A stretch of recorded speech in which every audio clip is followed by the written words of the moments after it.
Good afternoon. My name is Craig Purser, and I'm the president of the National Beer Wholesalers Association. Today's webinar is a continuing education opportunity that is part of our Distributors Against Human Trafficking initiative. This initiative was first launched in July of last year. That was July of 2020. And I've got to be honest with you, we've been blown away by the nationwide response. We're extremely proud of the distributors for their constant willingness to step up and serve their communities. We've had more than 16,000 beer distribution employees that have been trained by this program so far. That's more than 150 beer distribution companies across 38 states. We're very excited to have as our guest today attorneys general from 4 different states. Attorney General Chris Carr from Georgia, Attorney General Aaron Ford from Nevada, Attorney General Eric Schmitt from Missouri, and Attorney General Phil Weiser from Colorado. They are with us today to share their insights, and they're going to talk a little bit about the relationship between attorneys general and beer distributors and what they can do together to fight human trafficking. Beer distributors are regulated by their state, and they serve as a critical role in the 3-tier system. And within that regulated alcohol industry, beer distributors can be an extra set of eyes and ears as they visit the nearly 600,000 outlets that sell beer across this great nation. Joining us also today is the executive director of Atlanta, Georgia-based Street Grace, Kamala Zolfagari. And Kamala runs this very exciting nonprofit that has been a wonderful, wonderful partner with NBWA around this issue. She brings over 10 years of experience prosecuting human trafficking cases and spearheading legislative changes to strengthen penalties for buyers and for traffickers. Kamala, take it away. Thank you so much, Craig. Street Grace is so honored to be a part of this today and to be a part of the Distributors Against Human Trafficking project. This is such an important project. I've said this before, and it really is true. This is one of the most exciting projects I've been able to be involved in because you, the beer distributors, get to go into places that the rest of us can't. If law enforcement walks into a bar, into a hotel, everybody gets on their best behavior. But when you show up and you are making a delivery, people may not even be paying attention. You can go into back rooms just in the course of your everyday business that law enforcement would need a search warrant to. So we are so grateful that we've been able to work together with you to train, like I said, 16,000 beer distributors. We know that you service hundreds and hundreds of thousands of accounts every year. So we have eyes in places that we've never had before.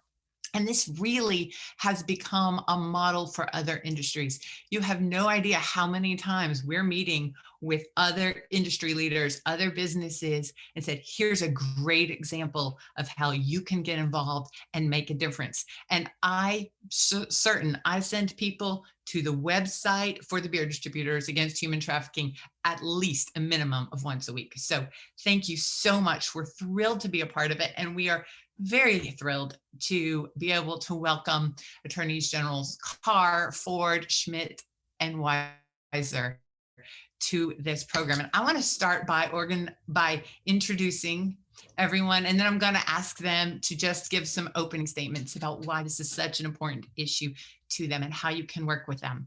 And starting with my very own Attorney General, Chris Carr. Chris Carr took office in 2016.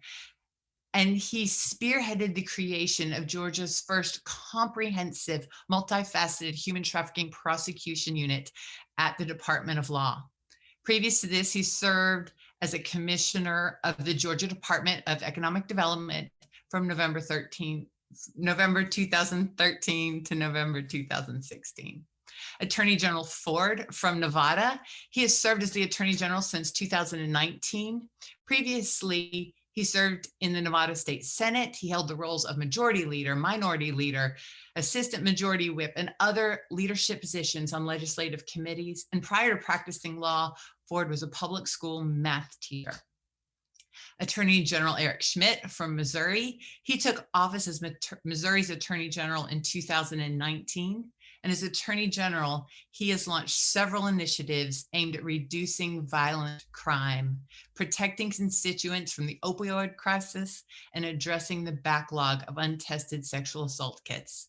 Prior to this, Schmitt served as the 46th treasurer for the state of Missouri. And then Attorney General Phil Weiser of Colorado. Phil Weiser served as the Colorado Attorney General since 2019. He previously held roles in the Department of Justice during both the Clinton and the Obama administrations. We're so grateful to have these attorney generals. Not only are they leaders in their state, but they really are leaders nationally on this issue and on this issue of human trafficking. So thank you for being here. I know, like I said, you're all leaders. And let's start. I'd really love to hear from you.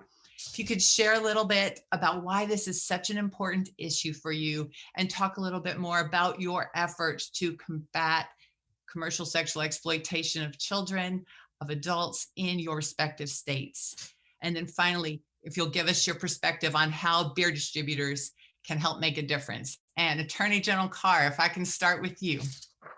Kamala, thank you so much. And let me start by saying thanks to Craig and the National Beer Wholesalers.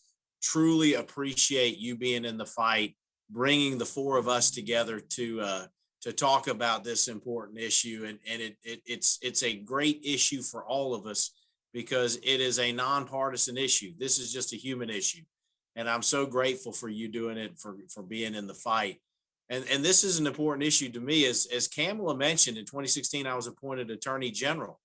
And the issue of human trafficking was being worked on by this office because of Kamala and my predecessor, Sam Olin. So Kamala was my first mentor on this issue, who really showed me, brought the importance of this issue to my attention. And when she told me that the average age of a human trafficking victim is a 12 to 14-year-old girl, and not that it's only girls, but that's the average age and the average profile, it hit home to me because my wife and I have two daughters, and my one daughter is 16, the other's now 22. But 4 years ago, obviously a 12-year-old was right there in that age range. So it really did hit home. And so this is an issue that's been of great importance to our office. We have focused on domestic minor sex trafficking. That is where the resources of this state have been focused until this year, where we're also now focused on labor trafficking because our Governor Brian Kemp and our great GBI Director Vic Reynolds have focused that issue as well. As Kamala mentioned, she is a leader in and of herself, and Street Grace does such great work on training and making sure that there are more eyes on this issue. We also want to make sure that we go after buyers and sellers of children. This is adults that are buying and selling children for sex. And as Kamala mentioned, we now have, with the support of our governor and the legislature and our first lady, who has created a first of its kind Grace Commission to bring everybody together to deal with this issue. But we now have a human trafficking prosecutions unit in our office.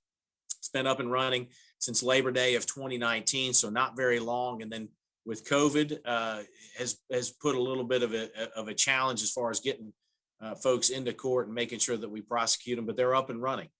We got investigations that are going on in 9 or 10 different counties in our state, and really with partners at the federal, state, and local level. And so we're very excited to be in the fight in this new way. This really is a public sector and private sector issue. The more eyes we have on the issue, the better we can, and the more success we're going to have, which is why it's important to have beer wholesalers. Kamala has already mentioned, you all are in every community in America. You are the eyes and the ears, and it's kind of like working with truckers against trafficking as well. Because of that, because of being in every community, you can partner with law enforcement. You can partner with nonprofits like Street Grace and make sure that we not only go after those who are buying, selling kids for sex, but we are rescuing those who are survivors and who are victims. And that's critically important as well. So again, it's great to be with you, and I appreciate the opportunity to talk about what we're doing to fight this horrific crime. All right. So much. Sorry, Aaron Ford, if you want to go ahead, if you would like to go next, please, and just let us know what you're doing in Nevada, why this is such an important issue for you. And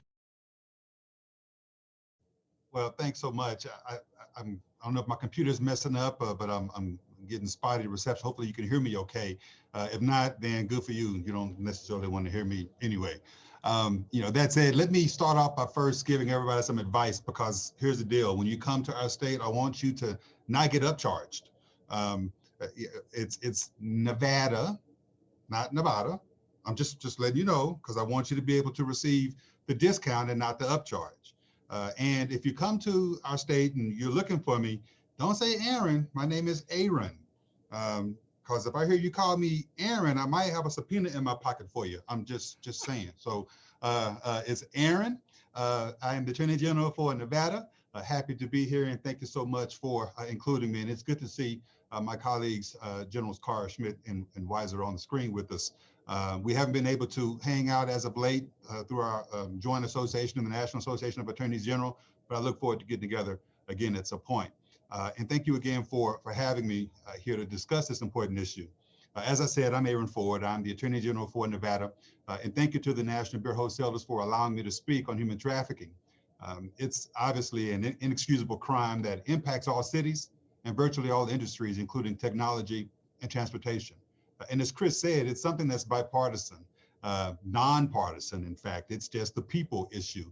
And in fact, there's a continuity of purpose that has taken place over the course of my tenure here, because my immediate past predecessor, who happened to be a Republican, also had a focus on human trafficking and sex trafficking. And so ensuring that we continued that was important to me, again, because it's a human issue, not a partisan issue.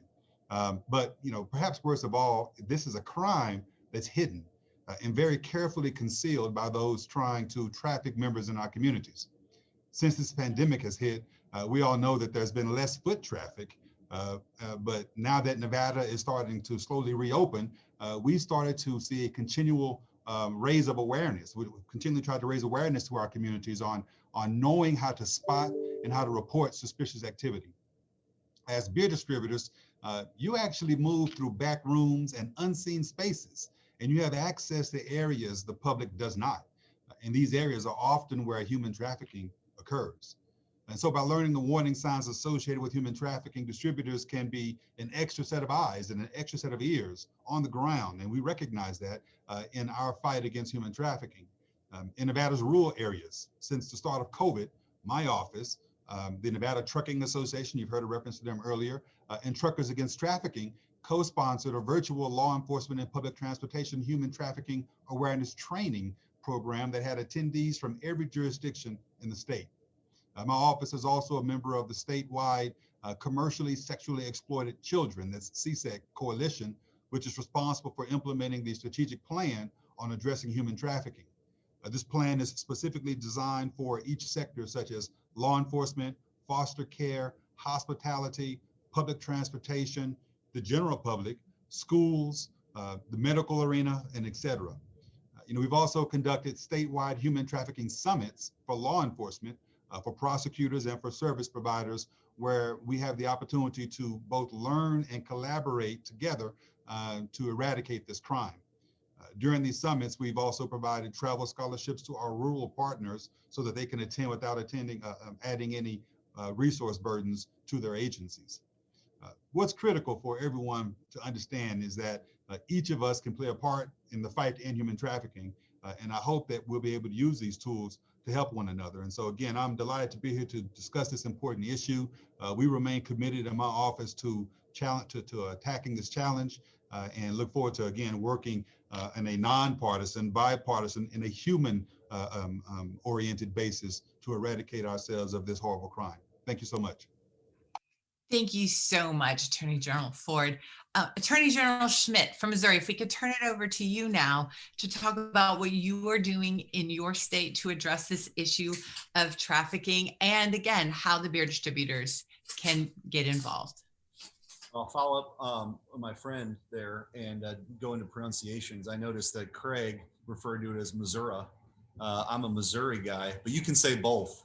It works both ways. Our former governor said them both ways in the same speech sometimes. So anyway, it's great to be with you guys and talking about obviously a very important issue. It's been mentioned, a bipartisan, a nonpartisan issue that affects so many vulnerable individuals in our states. And I will tell you, since I've been Attorney General for the last couple of years here now, it's been an education for me to learn more about it, and it's only strengthened my resolve to make our state, and I'm sure the other AGs share the sentiment, completely inhospitable to human trafficking. So I thought what I might do is talk about kind of three buckets of how we've approached this in our administration. And the first is education. And that's why webinars like this I think are so important. Our partnerships with Truckers Against Trafficking, the victim service organizations that we work with, the victim advocates we work with, the law enforcement that we work with, the hospitals that we work with. All those groups are part of our anti-human trafficking task force. And so we've educated literally thousands of people across the state of what to look for. And I would just tell you, as I talk to people, neighbors, friends, when they see something in the news, we're taking on human trafficking, it takes some explanation to talk to them about what that looks like. Because I think a lot of people believe it's something out of the movie Taken, where somebody's kidnapped and taken some. That does happen, but it's all around us. It's all around us, and it's happening to very vulnerable people who are being maybe initially financially exploited, being isolated from law enforcement or other kind of meaningful relationships in their lives. And that abuse takes place over several years sometimes. It's a really tragic situation. So I think education is a key. The second piece of that is we launched something about 6 months ago called the Hope Initiative. We were able to work with a nonprofit to kind of scrape the internet to find the illicit massage parlors in our state, where these are hotbeds for human trafficking. And the signs are, you got to enter through a side door or a rear door. There's the blinds are down all the time. There's people might be living there. It's those kinds of things that maybe we drive by. We've really worked with nonprofit agencies to identify who those illicit massage parlors are, because, by the way, they're advertising in plain sight on some of these websites. And so working then with the landlords to have them evicted, working with local law enforcement and prosecutors as it relates to that, because this takes many forms, but there's a lot of mostly women, young women who have been caught up in this, and they have no way out, and they're moved from place to place. So the Hope Initiative has been a big part of what we're doing. The other thing are those partnerships, and some of that evolved from the task force that we have. But we were able to execute about a month ago in St. Joseph, Missouri, which is in the far northwest corner. It's not like in the big metro area, St. Louis, Kansas City, with 2 sting operations at 2 truck stops, and rescued 8 women and 2 children, arrested 3 individuals with 1 more pending investigation. It's that kind of cooperation, which sounds like it should happen all the time. It doesn't, between federal, state, and local authorities. I mean, we had the U.S. Marshals there, we had the FBI there, we had the Highway Patrol there, we had the local sheriff, we had the local prosecutor, we had the local police department, all working together and really leveraging a lot of those resources, because some of them do things better than others, and they are talking now. And so I think it's that kind of cooperation that's really paying dividends as we tackle this crisis together. And I think people becoming more and more aware of it leads to more tips. One final example before I kick it off to my colleague from Colorado is that, we had a situation where a public transportation worker, had seen the signs on on a bus, or on a train, I should say, and called the hotline. And somebody from our office and the Highway Patrol were there at that, kind of final destination there, and were able to rescue the female. It's those kinds of the individual examples, I think, that can bring to light to people how this thing can happen, what they should look for, and how you can literally save lives along the way. So we're proud of our efforts, and there's always more to learn, which is why it's such, a great opportunity with you and the beer wholesalers and distributors, I should say, do such a great job of working with us. And as has been mentioned, they're out and about, and, having your eyes open there as you're out and about is really a key to this. So we appreciate the partnership with them and hosting this here today. Thank you so much, General Schmitt. General Weiser, we'd love to hear from you first on the pronunciation of your state, and then what you're doing in Colorado to really address the issue of human trafficking, and how you can work with the beer distributors. My preferred pronunciation would be Colorado, although I do acknowledge some say Colorado. And so, or even in the nod to Missouri, Colorado, but Colorado is, I think, probably the preferred pronunciation.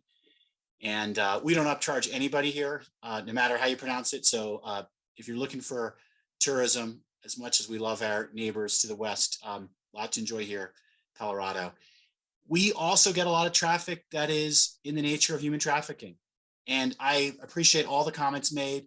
I too have a teenage daughter and recognize that in the there but for the grace of God category, the scourge here, particularly those who are taken into the sex trade, it is a crime of victimization. And one of the challenges is to make sure that the real criminals are the ones who get prosecuted.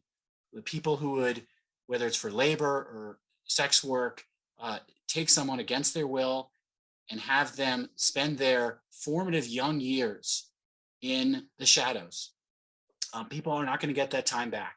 And the quicker we can figure out what's going on, do something about it, we can bring the wrongdoers to justice and we can help people who have been wronged. What Colorado has done is pass state laws that have helped provide a framework for this crime. 2006 is when we passed our first ones. And then there was an effort by the National Conference of Commissioners in 2013 that we took advantage of to adopt a new law in 2014.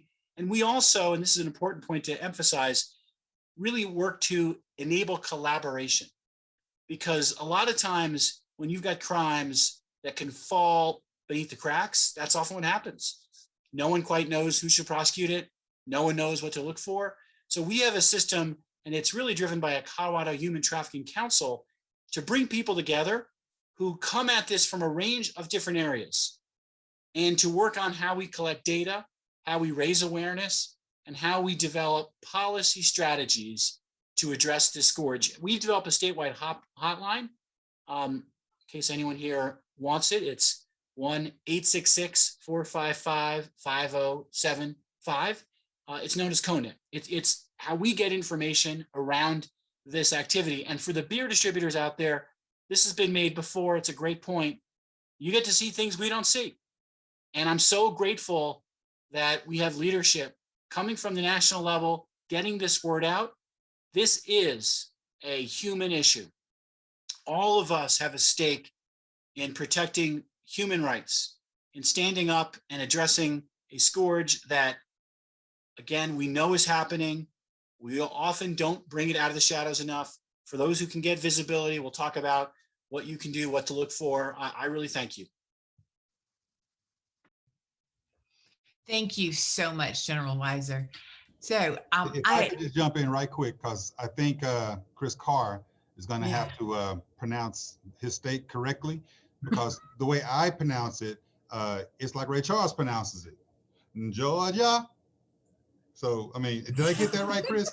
General, you did, and there's no way I can sing that. No problem. Oh, come on, Chris. Okay. Thank you so much. And actually, we're going to, shoot it back over to you, General Carr. Georgia's known for its transportation infrastructure, particularly there's the Atlanta airport, along with several major interstates running through the state. Atlanta also routinely hosts numerous major conventions and sporting events, from Dragon Con to the Super Bowl. What unique challenges does this massive volume of visitors, transit, and travel present for Georgia law enforcement? Well, that's a great point, and both all three of my colleagues have hit on economic development points. And in Georgia, we're very proud. I mean, again, a former economic development commissioner, tourism was part of what we do.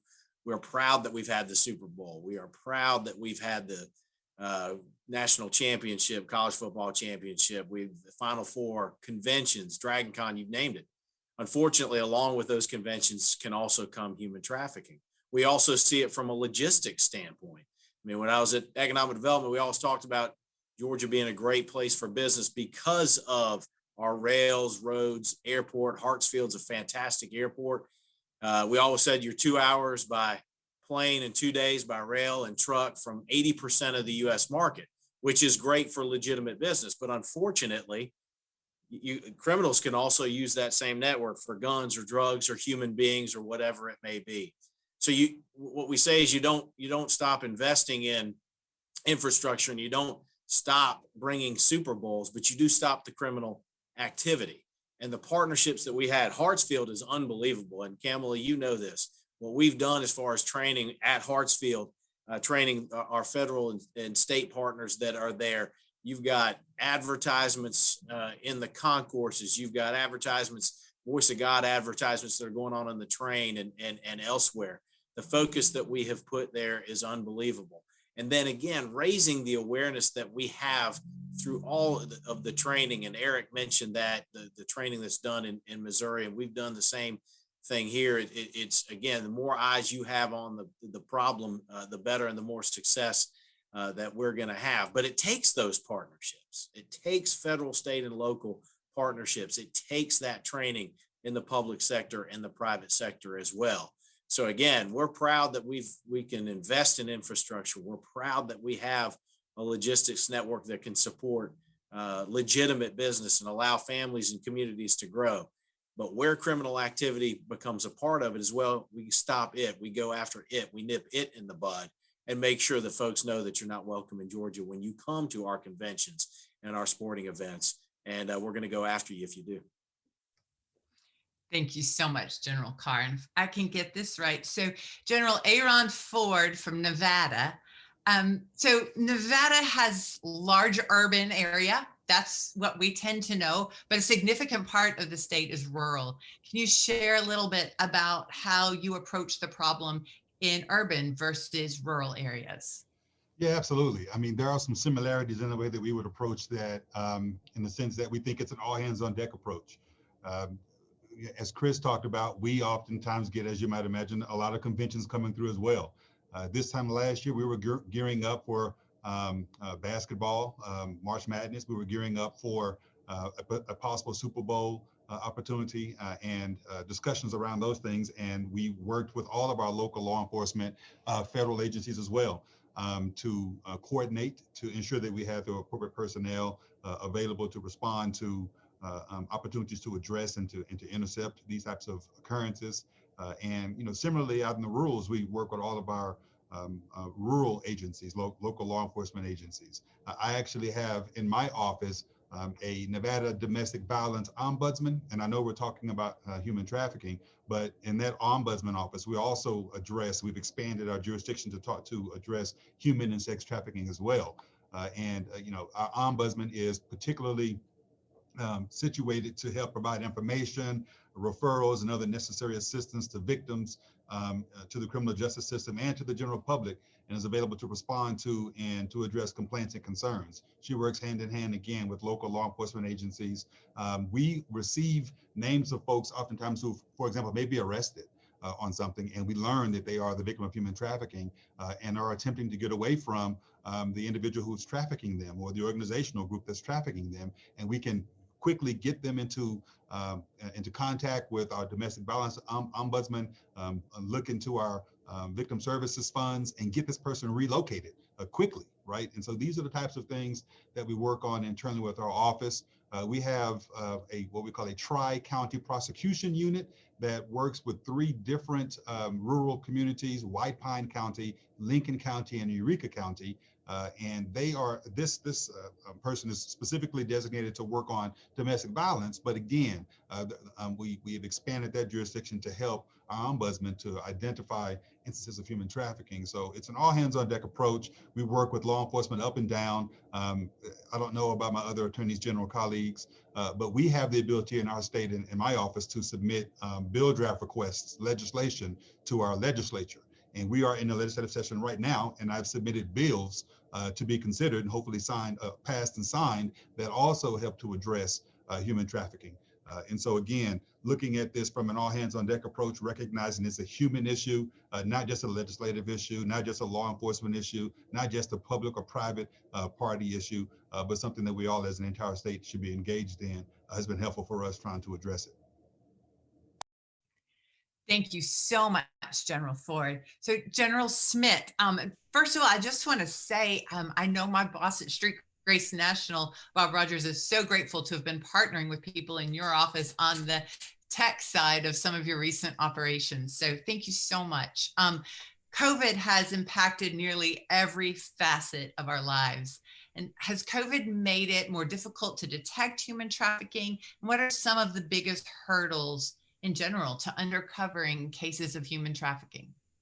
Well, I would say a lot of the activity, I mean, it takes many different forms, but a lot of it's online now anyway. And to the extent it's pushed more activity online, I mean, that's, presented its, sort of different challenges. But for us, it's been kind of full steam ahead. I mean, some of the things we were able to do in the last year, as we kind of at the 1 year mark of when, our first COVID case was confirmed here in Missouri, it's provided us, the ability to work with those partners, to have that anti-human trafficking task force not really skip a beat, just be sharing that information. I mean, early on, right, there are fewer people on the roads, and there's that sort of thing that hotels. It was because you see it happen in casinos and hotels and truck stops. I mean, it's everywhere. But where we're at right now, it hasn't. We are working as hard as we ever have been on this crisis, and we make sure we let people understand that's exactly what this is. So COVID has impacted, obviously a bunch of different areas of our lives. But as far as the anti-human trafficking efforts here in Missouri, I'm sure it's probably true for my colleagues in other states too. Those partnerships remain the same and are really important, and we continue to sort of double down on those because that's where we're going to see things. That's where we're going to be able to intervene. But I will just say broadly that, the 2 truck stop sting operation that we had, and we were in that, kind of control room and out checking out the site. I mean, the activity that's happening online is scary stuff. And it's not necessarily the dark web, right? This is happening. These are websites that anybody can go to. And what you find is that you have people who are really vulnerable, who are being put out there for exploitation. And so it's just only, again, I think strengthened our resolve to continue to do the work that we're doing. Thank you so much, General Schmitt. So finally, General Weiser, I venture to guess that when most people think of places where human trafficking occur, Colorado is not the top of their list. So how do you educate people on the issue in Colorado and counter this misperception that perhaps it doesn't happen in your state? Well, we need to educate people generally because it's happening everywhere. As for Colorado in particular, we have both major east-west, think I-70, and north-south, think I-25 corridors with a lot of trucking and transportation efforts going on. We also have an early market for legalized marijuana, which has raised a range of issues we've been having to work on. We have a lot of tourism here in Colorado and conferences. So there are people always coming into Colorado, and we need to let people know that if you see something that doesn't look quite right, if you see someone who looks like they're living in unsafe conditions that people shouldn't be living in, that is a big red flag that either, whether it's sex trade or other forced labor that's happening, say something. And we have a lot of collaboration I mentioned earlier, which is meant to be across the whole state, also breaking down regionally and locally, organized by this Colorado Human Trafficking Council. It's been a great innovation. It's worked very well. And we have representation from my office as part of this effort that also engages in teaching and public awareness across our state. And then in our office, we have a special prosecutions unit that can take on and lead multi-jurisdictional cases. And often these human trafficking cases are. That's part of why I mentioned earlier they can fall between the cracks, because if you're a local prosecutor, you may not be thinking about a whole ring that is engaged in this work that touches a number of different jurisdictions. So we start with a really victim-centered approach, trying to learn from those victims, and then think creatively about how we can find the real criminals and charge them with crimes and hold them accountable. And often this can be hard because the witnesses aren't always ready to want to testify. They're often pretty vulnerable individuals. And we often see efforts that try to mask this criminal activity in businesses like massage parlors or marijuana grow operations. We had a recent case. It was called Operation Bad Apple. I can't say a lot because it's still pending, but it was one of these multi-jurisdictional efforts. And it was women who actually were brought from China, and they were engaging in sex trade work under the cover of massage businesses. And the businesses created these shell companies. They had elaborate efforts to launder the money. We used our statewide grand jury, and we developed charges under our Colorado Organized Crime Control Act, money laundering, even unlawful cultivation of marijuana, and tax evasion to prosecute those behind the scourge. Thank you so much, General Weiser. So now I'm going to ask a few questions, but we want to first start by letting you know we're opening it up for questions. If you have questions, go ahead and type them into the Q&A section. But first of all, and this is for any of the attorney generals, why don't victims cry out? Why is it so important for us to learn to identify signs of trafficking and reach out to law enforcement? I'm happy to start with that one. Great.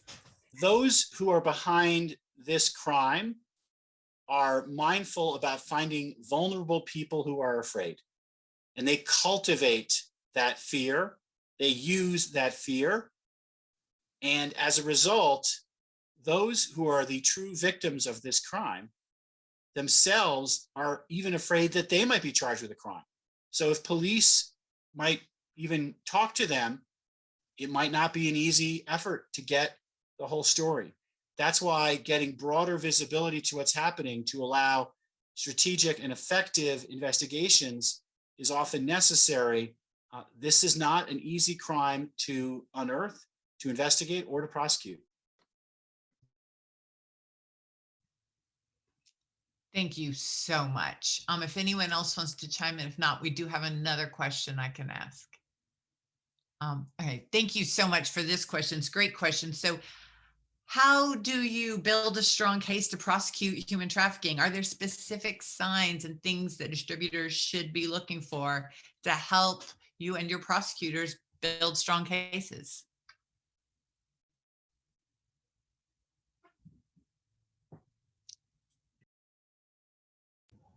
Hey, it's Eric. I'll jump in. I think that one of the things to look for is that the individual that looks as though, and that's why I think Phil mentioned it about see something, say something, looks out of place. It's people who are sort of tethered to another individual. They're completely being isolated in many ways. That is the MO in these illicit massage parlors we found, is that they're moved around so they can't form meaningful relationships. They are, really isolated from everyone else. They're taught not to trust law enforcement. So it's those kinds of things to be on the lookout for as you see people, especially in more public transportation sort of hubs that don't really look like they're acting autonomously. Those are some of the things that we've taught people to kind of be on the lookout for. And as your folks who are kind of out and about see those things traveling, those are the things that we would suggest being on the lookout for, that ultimately lead us to being able to build an investigation and later prosecutions. Yeah, and let me chime in just real briefly behind that, because I agree with everything my colleague just said there. And I hate to pull on a criminal law 101, criminal procedure 101 phrase, but it's like a totality of circumstances that we would look at in determining what's going on and what's, whether we need to be prosecuting, looking out for the opportunity to prosecute these things. And, you've heard a little bit about a description of what a vulnerable person may look like from a trafficking perspective. But let me elaborate a little bit. Our experience has been that those who are most vulnerable may have had an unstable living situation. They could have previously experienced other forms of violence, such as sexual violence, or, as I indicated earlier, domestic violence. We've seen many people who are subject to trafficking have run away, or they're involved in the juvenile justice or the child welfare system. We have here in Nevada, we've discovered that undocumented immigrants are likely targets for this as well. Many folks who are facing poverty or economic need, people who have a caregiver or a family member who has a substance abuse issue, or folks who are addicted to drugs. And these are kind of generalizations, to be sure, right? And we don't want to be out profiling people, but at the same time, recognizing that these are some of the signs that we've seen of folks who may be vulnerable leads us to look at folks who may be the traffickers and what they may be doing to lure people in. Now, to be sure, there's no evidence that a trafficker is more than likely to be of a particular race or nationality, gender, or sexual orientation. In fact, they could be family members, romantic partners, acquaintances, or strangers. But we've seen people luring others in, and some situations that might raise concerns for us would be, for example, a would-be employer refusing to give workers a signed contract or asking them to sign a contract in a language that they can't read. A would-be employer who's collecting fees for potential workers for the quote-unquote opportunity to work in a particular job. It could be a friend, family member, or co-worker, or even a student who is newly showered with gifts or money, or otherwise becoming involved in an overwhelming, fast-moving, and asymmetric romantic relationship. I mean, so these are, again, warning signs that don't necessarily mean that things are happening, but the totality of circumstances may lead us to want to pursue an investigation and ultimately be able to prosecute some folks. So I thought I would offer that as well for consideration. Hey, Campbell, can I mention one thing too? Because it kind of goes to training, and it also goes to the question that Phil had answered too. I always comment and talk about the importance of training, whether you're in the beer wholesaler business or law enforcement. We got a story that was in the Washington Post about one of our deputies, one of our sheriff's offices in Middle Georgia, routine traffic stop, older adult, younger girl. They're not making eye contact. It's late at night. They're going between Macon, I think it was Macon and Augusta, Georgia, eastern part of the state. Said they'd been traveling to visit family, but they only had one suitcase. And when they separated the two, what they found in the suitcase was drug paraphernalia and items of a sexual nature, that sort of thing. Separated the two of them. The stories didn't match. And then the young girl eventually said, "Please help me." And so, again, that's where training matters. I mean, it's some of the things that Eric had mentioned and General Ford had mentioned, those are the signs, but it's also then to get that information to the right person. And you asked about sometimes the victims, they may not or aren't always willing. And that's why we have a victim advocate in our office, because of the training that you've talked about, Kamala, and others. Sometimes you've got the survivor and the victim and the survivor who thinks the individual is in love with them and they're going to be doing something that's going to harm them. But to have a victim advocate who is trained to provide a service to the individual, to make sure that you can build that case, which as our team and Campbell have talked about, sometimes can be tough. But to have that training to get that information to the right folks is critically important. And I always think there's a stigma, and people will look and say, well, something doesn't look right, but I'm sure it's okay. Well, it would be better for us to be wrong than to let one more child be victimized. So that's where training is so important. Thank you so much for that. And Attorney General Carr for just highlighting, make the report to the experts and let them handle it and deal with it, not just their prosecutors, but their victim advocates, which kind of feeds into this next question that we've gotten. So as beer distributors, what is the best lane for us to run in? So reporting, intervention, victim services, education. General Weiser? I'm happy to start. I've heard a number of my colleagues make this point. You're going to have broad visibility. You're going to see things. When you see something, say something. Now, then the question is, who do you say it to? And we, as attorneys general, can collaborate with one another. If you're in Colorado, we have this hotline set up, which is an easy place to go. It's the Colorado Network to End Human Trafficking, CONET. I mentioned the number before. We can follow up, make sure you get it. And then trained professionals can take it from there. All that we ask is be on the lookout, be aware that this is happening. You're going to see some of the signs you've already heard people talk about. What I would then say is the next step is don't turn the other way. Don't say, that was weird, or I wonder, is that person really living in that truck? Or is that person looking like they're not being treated fairly? Or that person maybe not fluent in English and is being asked to do things that don't seem right? And those sorts of warning signs, don't just ignore them or push them away. Say something. General Weiser makes a great point in dovetailing with that and what General Schmitt mentioned about so much is being done online. If you can get the information to us, what you will find is these criminals don't just stay in one city.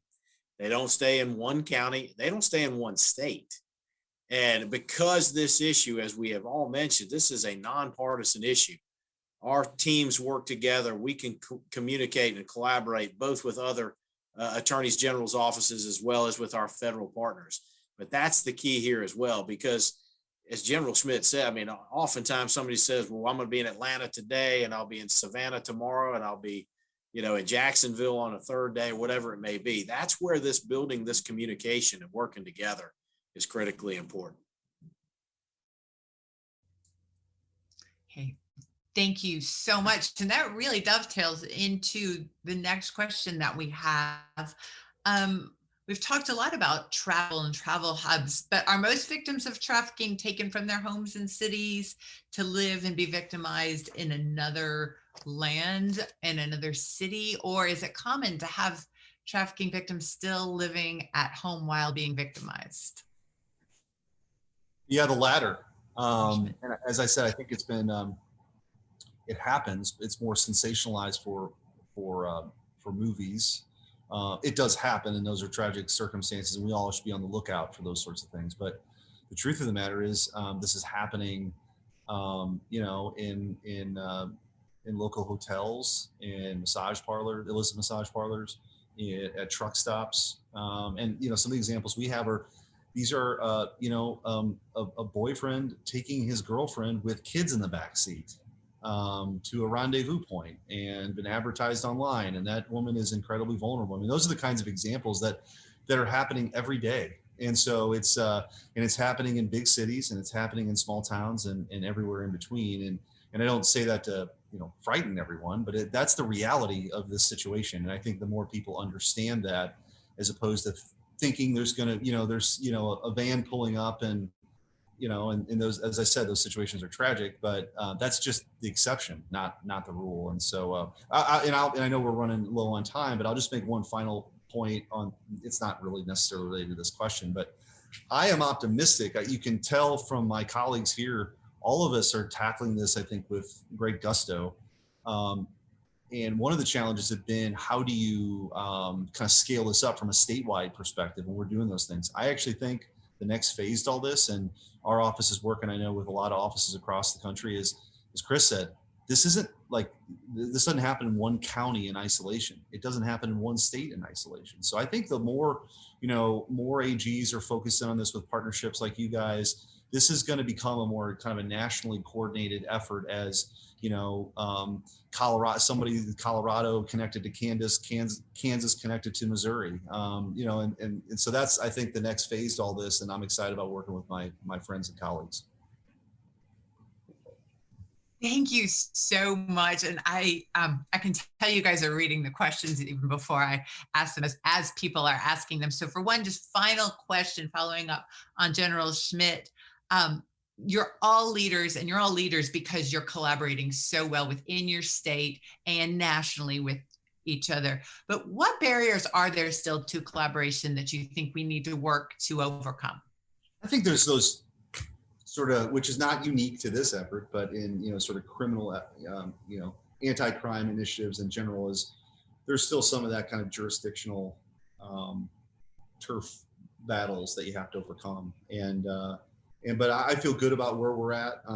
There's always more work to do, but I think it's the trust between the Highway Patrol working with the FBI, right? Which, you might think that should, be hand in glove, but sometimes it's not. So and I think what's happening is the more they work together, the more comfortable they are. And so that's been a traditional barrier. It still exists to some degree, but I think those walls are coming down. I think, and it's going to make our state safer. Yeah, no, I agree with him on that. I mean, the walls are coming down in this regard. You've heard Phil Weiser talk about I-25, and I think it said 70 going north and south and east and west. Up north here in Reno, we have I-80 that touches, from California and it keeps going east, and down south we have I-15, which is from LA all the way through. And so we recognize the interstate nature of this, to be sure, as Eric said, a lot of this is happening right in your own backyard, and it doesn't necessarily mean it's an international thing happening, but interstate thing happening. But if there is an interstate issue happening, I know outside of the context of human trafficking and sex trafficking, I've reached out to Colorado for an extradition issue.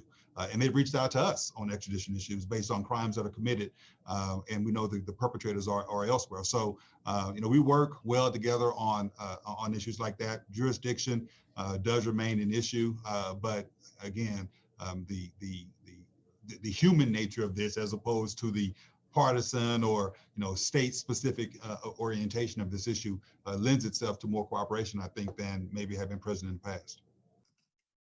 I was going to pick that point up, which is there is really a opportunity around collaboration and around communication. And what the National Beer Wholesalers are doing here, it's powerful because it is a communication tool, and we need more of it. We need to educate the public about what to look for. We need to educate law enforcement in our states, because a lot of times this has been a crime that has been historically under-detected, under-investigated, under-prosecuted. It often, like I said, falls through the cracks. So getting the word out, communication, building collaborative relationships, that's what we have to keep doing. We're making progress, but we got more work to do. And I just say, as to the barriers, I mean, if people of goodwill want to make it work, it will. And what better issue than fighting human trafficking? I mean, if we can't collaborate on this, then there's something wrong, because we are talking about adults who are buying and selling children for sex. And we're talking about rescuing those victims. So again, people of goodwill want to make it happen. It'll happen. Thank you so much, Chris, and all of you. And I'd like to now turn it back over to Craig Person, President and CEO of National Beer Wholesalers Association, to wrap us up. Terrific. And thank you. And thank you, generals. Thank you for your leadership on this issue. Thank you for your commitment to this issue. And thank you for your time today. Thank you all provided a little bit more insight on this problem. I'm proud of the job that our distributors are doing across the U.S. And we look forward to continuing our partnership with you in fighting this together. And, with that, I will say cheers and thank you. Have a great day. Thanks.